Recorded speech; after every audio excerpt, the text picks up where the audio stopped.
النبي الأمي وآله بارك وسلم وسلم. أعوذ بالله السميع العليم من الشيطان الرجيم. بسم الله الرحمن الرحيم. الحمد لله رب العالمين والصلاة والسلام على سيد المرسلين وإمام المتقين وقائد الغر المهجرين سيدنا وسندنا وحبيبنا وشفينا وكريمنا ومولانا محمد وآله وصحبه أجمعين. أما بعد فأعوذ بالله السميع العليم من الشيطان الرجيم. بسم الله الرحمن الرحيم.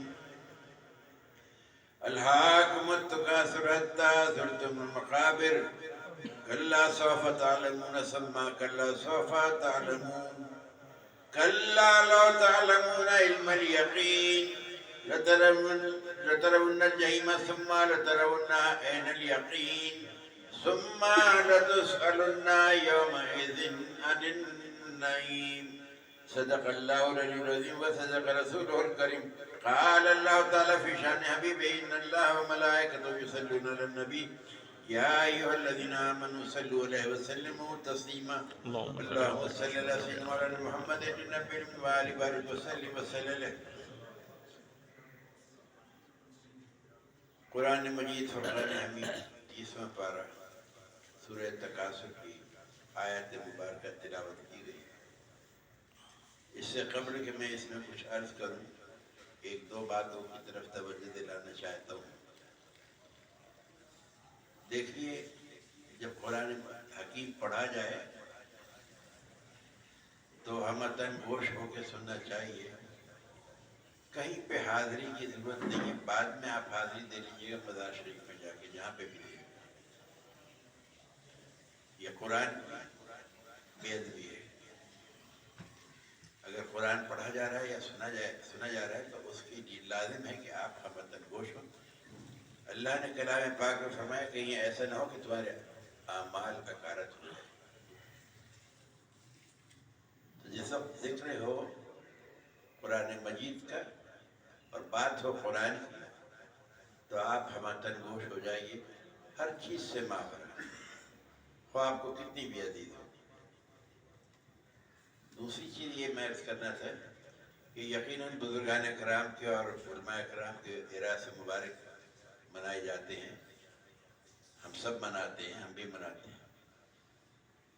مگر مساجد اور خانقاہ کے اندر تصاویر کا نہیں ہونا چاہیے. اگر جلسہ ہو رہا ہے تو لگا دیا آپ نے تصویر تو ٹھیک ہے، ویسے تصویر لگانا نہیں چاہیے. مساجد اور خاص طور سے اور خانقاہوں میں یہ دو باتیں مجھے عرض کرنی تھی. میرا خیال ہے صاحبان محفل اہل علم ہیں، پڑھے لکھے ہیں، عمر رسیدہ بھی ہیں، جوان بھی ہیں، سمجھ گئے ہوں گے میری بات. فاعوذ باللہ السمیع العلیم من الشیطان الرجیم. بسم اللہ الرحمن الرحیم. سورہ تکاثر کی میں نے تلاوت کی.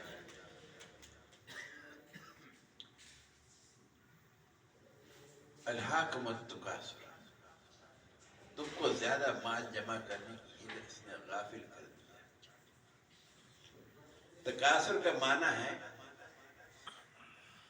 اپنے مال، اولاد، ارکان اور خدام کی کثرت پر فخر کرنا.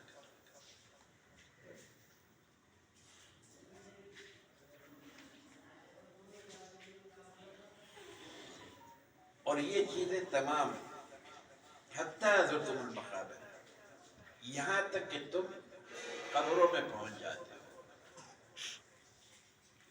کلا سوف تعلمون، یقیناً تم ان قریب اس بات کو جان لو گے. ثم کلا سوف تعلمون، پھر یقیناً تم ان قریب جان لو گے. کلا لو تعلمون علم الیقین، ہرگز نہیں، کاش تم علم یقین کے ساتھ اپنا انجام جانے. یقین نہیں ہے. لترون الجحیم ثم لترونها عین الیقین، بے شک تم ضرور دوزخ کو دیکھو گے. یہ ہم کو اور آپ کو کہا جا رہا ہے جو اللہ تعالیٰ ہے. بے شک تم ضرور دوزخ کو دیکھو گے. ثم لترونها عین الیقین، پھر تم ضرور عین یقین کے ساتھ دوزخ کو دیکھو گے، ثم لتسألن یومئذ عن النعیم، پھر تم سے ضرور اس دن نعمتوں کے متعلق پوچھا جائے گا۔ انسان کو مال اور اولاد کی کثرت پر فخر جو ہے وہ اللہ تعالیٰ کی اطاعت اور عبادت سے غافل کرتا ہے، اس میں کوئی دو رائے نہیں۔ جب اللہ نے کہا ہے تو یقیناً سچ ہے، اور حد یہ آ جاتی ہے کہ اتنے ہم محو ہو جاتے ہیں مال کی کثرت کے لیے اور اولاد کی خوشیوں کے لیے کہ ہمیں پتہ ہی نہیں ہوتا کہ ہم کس طرف، ہماری منزل کیا ہے اور ہم کس طرف جا رہے ہیں، حتیٰ کہ ہم دم آخر مرگ تک پہنچ جاتے ہیں اور 4 آدمی کندھوں پر ڈال کے ہمیں لٹا کے آ جاتے ہیں زمین کے اندر، جس کو قبر کہتے ہیں، لحد کہتے ہیں۔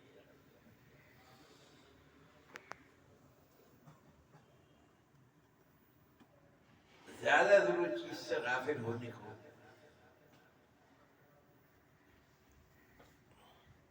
اللہ کہتے ہیں۔ ابن عباس رضی اللہ عنہ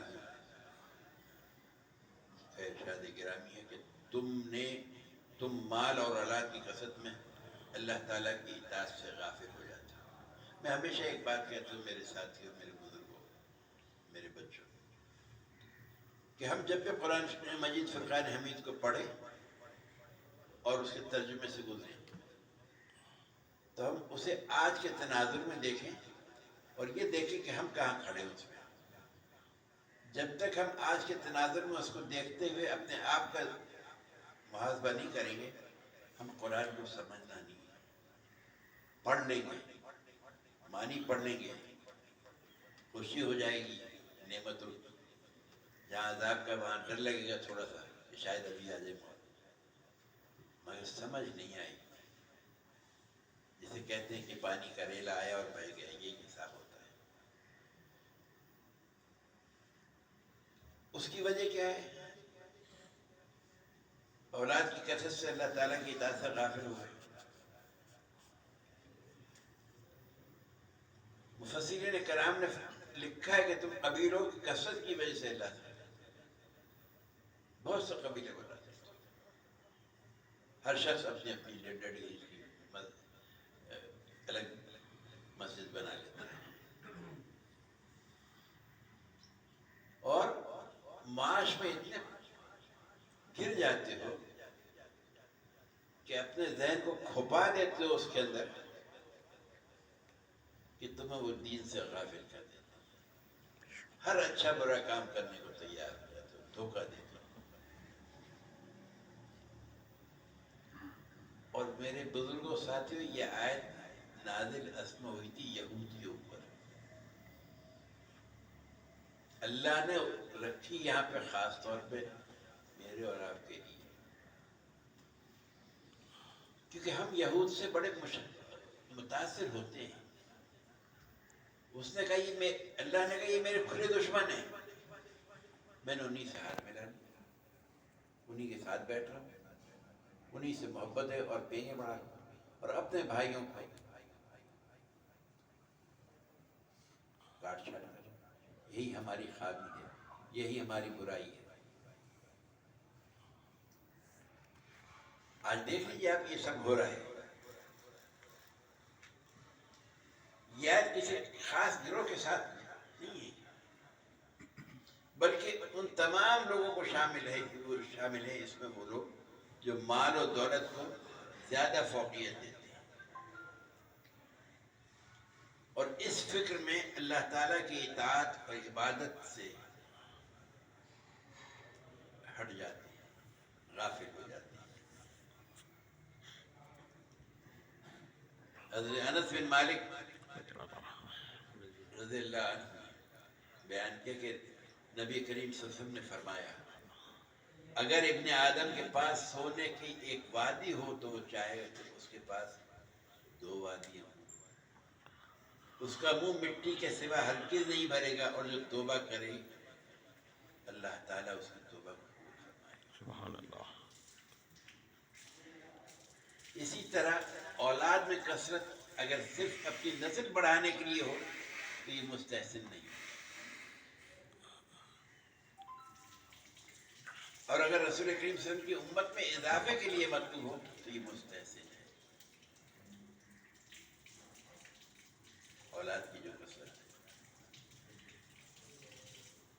ہم ہر معاملے میں ایکسٹریم پہ چلے جاتے ہیں۔ صاحب اولاد پیدا نہ ہو، 5 سال سے پہلے نہ ہو، بچے 2 ہی اچھے ہیں، اس سے زیادہ نہ ہو۔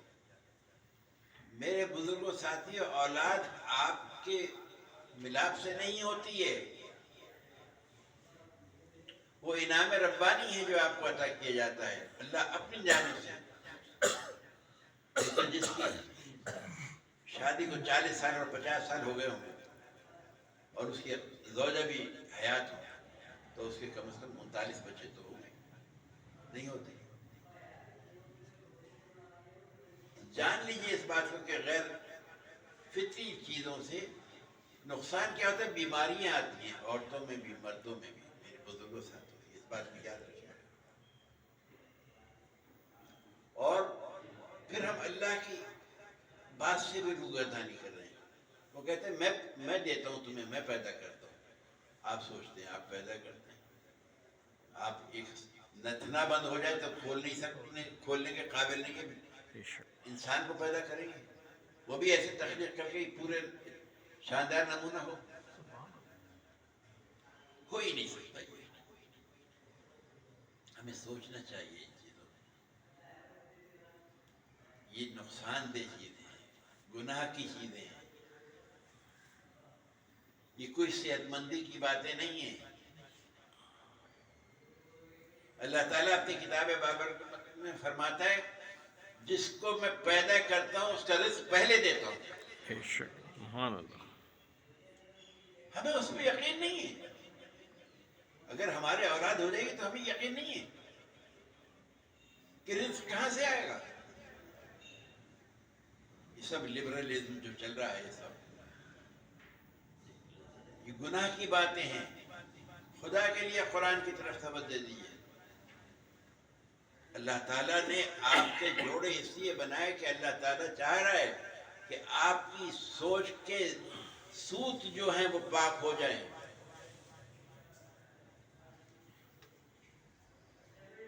اولاد تو وہ اپنی مرضی سے دیتا ہے،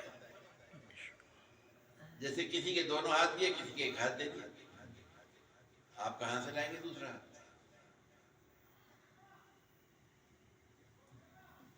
ایسی بات نہیں ہے، اس کو اس طرح سمجھے جس طرح رب چاہتا ہے۔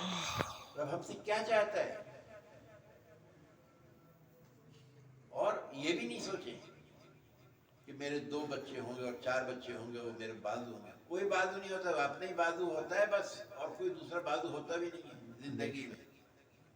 آپ دیکھیے بزرگان کرام، کتنے لوگ بیٹھے ہوئے ہیں جن کے جوان بچے ہیں، وہ بیچارے کھاتے پیتے گھرانے کے لوگ، عیدی ہوم دارالامان میں پڑے ہوئے، اولادیں پوچھتی نہیں ہیں، گاڑیاں بھی ہیں، بنگلے بھی ہیں، کوٹھیاں بھی ہیں۔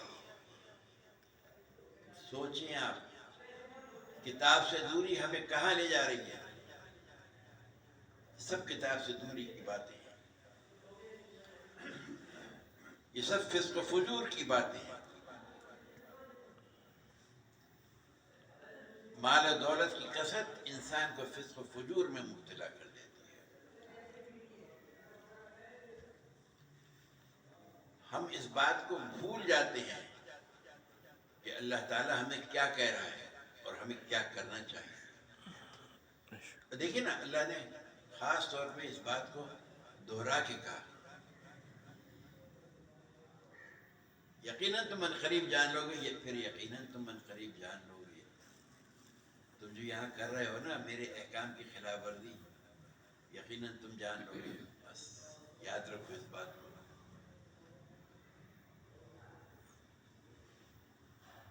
اس کا مطلب یہ ہے کہ جن چیزوں پر تم تفاخر کرتے ہو، تکاثر کر رہے ہو، وہ کوئی قابل فخر چیزیں نہیں ہیں،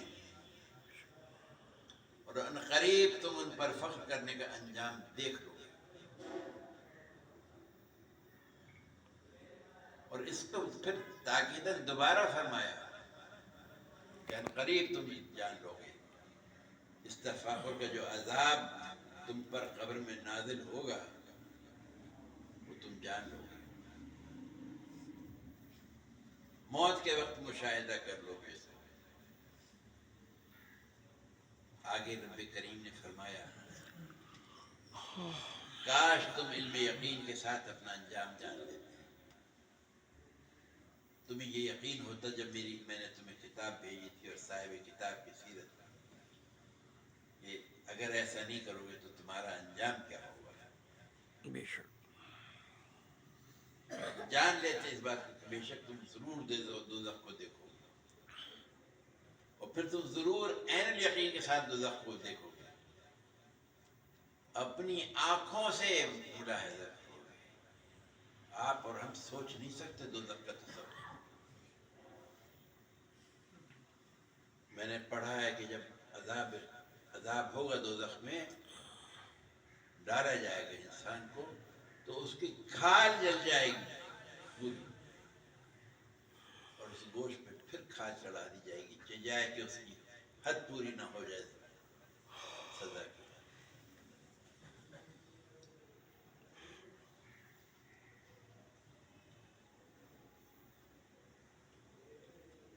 یعنی اگر آج ہم لوگ آخرت میں اپنے عذاب کو جان لیں تو اپنے مال و دولت پر فخر کرنا چھوڑ دیں گے۔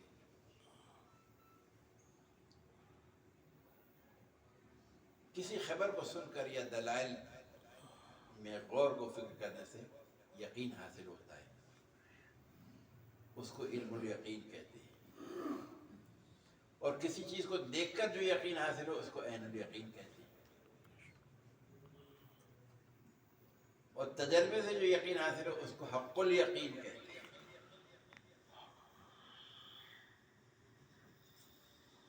ہم کو آقا نامدار حضور اکرم صلی اللہ علیہ وسلم نے کی نبوت پر یقین ہے، وہ علم یقین ہے، اور صحابہ کرام کو جو آپ کی نبوت پر یقین تھا وہ عین الیقین تھا، دیکھتے تھے سامنے،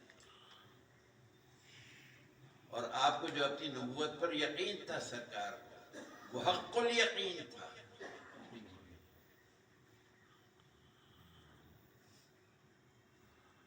اسی لیے اللہ نے فرمایا بے شک تم ضرور دوزخ کو دیکھو گے، پھر تم ضرور عین الیقین کے ساتھ دوزخ کو دیکھو گے،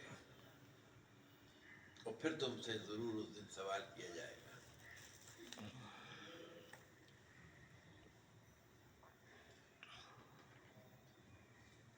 نبی کریم صلی اللہ علیہ وسلم نے ارشاد فرمایا کہ یاد رکھو روٹی کا وہ ٹکڑا جو تمہاری بھوک دور کرے، اور اتنا کپڑا جس سے تمہاری شرمگاہ چھپ سکے، اور وہ غار جو تمہیں گرمی اور سردی سے بچائے، ان تین نعمتوں کے علاوہ باقی نعمتوں کا تم سے حساب کیا جائے گا۔ روٹی کا وہ ٹکڑا جو تمہاری بھوک دور کر سکے،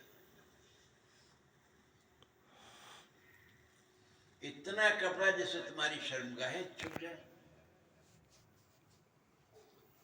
اور وہ غار یعنی سائے دار جگہ رہنے کی جہاں آپ گرمی اور سردی سے بچ سکیں۔ ان تین نعمتوں کے علاوہ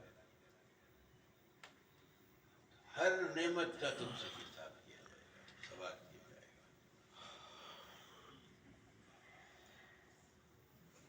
جن نعمتوں پر سوال کیا جائے گا، ابن مسعود رضی اللہ عنہ نے کہا وہ امن اور صحت ہے، سعید بن جبیر نے کہا کہ وہ صحت اور فراغت ہے، حضرت ابن عباس نے بیان کیا کہ دو نعمتیں ایسی ہیں جن میں بہت لوگ فریب خوردہ ہیں، صحت اور فراغت. حضرت ابن عباس رضی اللہ عنہ نے فرمایا وہ سماعت اور بصارت ہے، جیسے کہ سورہ بنی اسرائیل میں اللہ تبارک تعالیٰ نے ارشاد فرمایا ان السمع والبصر والفؤاد کل اولئک کان عنہ مسئولا. بے شک کان اور آنکھ اور دل، ان میں سے ہر ایک کے متعلق سوال کیا جائے گا.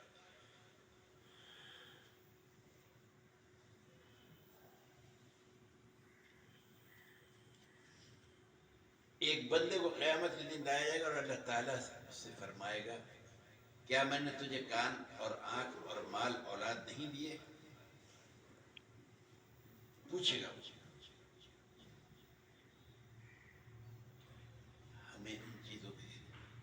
اور آخر میں اللہ نے فرمایا ثم لتسألن یومئذ عن النعیم. لوگوں نے سوال کیا یا رسول اللہ صلی اللہ علیہ وسلم کس نعمت کے متعلق ہم سے سوال کیا جائے گا؟ یہ تو صرف کھجور اور پانی ہے اور دشمن موجود ہے اور تلواریں ہمارے کندھوں پر ہیں. آپ نے فرمایا بے شک یہ سوال کیا جائے گا. قیامت کے دن اللہ تعالیٰ اپنے بندوں میں سے کسی بندے کو بلائے گا اور اس کو اپنے سامنے کھڑا کرے گا اور اس سے اس کی عزت اور وجاہت کے متعلق اس طرح سوال کرے گا جس طرح اس سے اس کے مال کے متعلق سوال کیا. ہمیں یہ سب چیزیں سوچنی ہیں. یہ وہ تمام نعمتیں ہیں جن کے متعلق آپ سے، مجھ سے، میرے آبا و اجداد سے، میری آنے والی نسلوں سے سوال کیا جائے گا کہ بندے نے ان کا شکر ادا کیا یا ناشکرا رہا. اور شکر یہ ہے کہ اگر اللہ تعالیٰ نے جو نعمت جس لیے دی ہے اس نعمت کو اس مقصد میں استعمال کیا جائے، اس نعمت پر دل سے، زبان سے اور دیگر اعضاء سے اللہ تعالیٰ کی حمد و ثنا اور اس کی تعظیم کی جائے.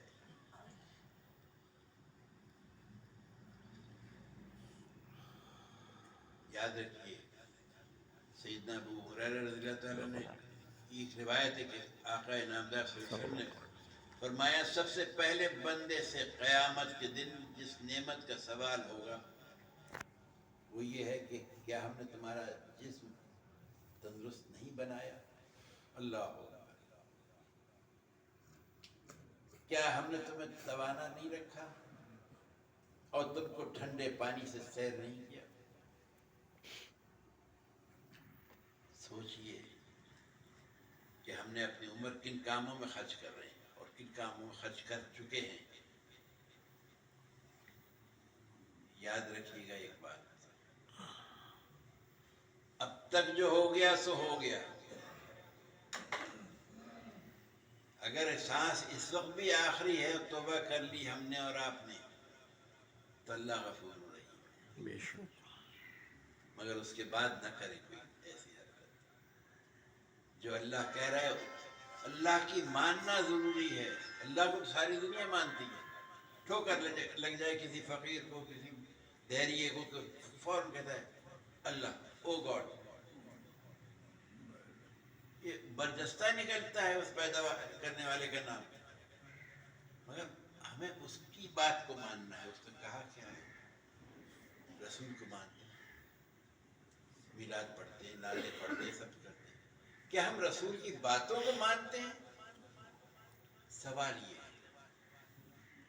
اور یہی سوال میں چھوڑ کے جا رہا ہوں تاکہ آپ لوگ سوچیں کہ ہم لوگ اس دور میں کہاں پہ کھڑے ہیں اور ہم اپنی اپنی زندگیوں کو. مجھے یہ دیکھنے کی ضرورت نہیں ہے کہ سامنے والا کیا کر رہا ہے، مجھے یہ دیکھنے کی ضرورت ہے کہ میں نے کیا نہیں کیا. کیا کیا یہ مت سوچنا، اس میں تکبر پیدا ہونے لگے گا. یہ سوچو کیا نہیں کیا، کیا چیز مجھ سے رہ گئی اس کے فرمان کو پورا کرنے کے لیے. اللہ تعالیٰ سے دعا ہے کہ وہ نبی کریم صلی اللہ علیہ وسلم میں ہمیں سچے طریقے سے ایمان کی حلاوت نصیب فرمائے. آمین. اور اپنے حبیب کی سچی پرسوز حلاوت والی چاشنی کے ساتھ محبت خاص نصیب فرمائے. آمین. وما علینا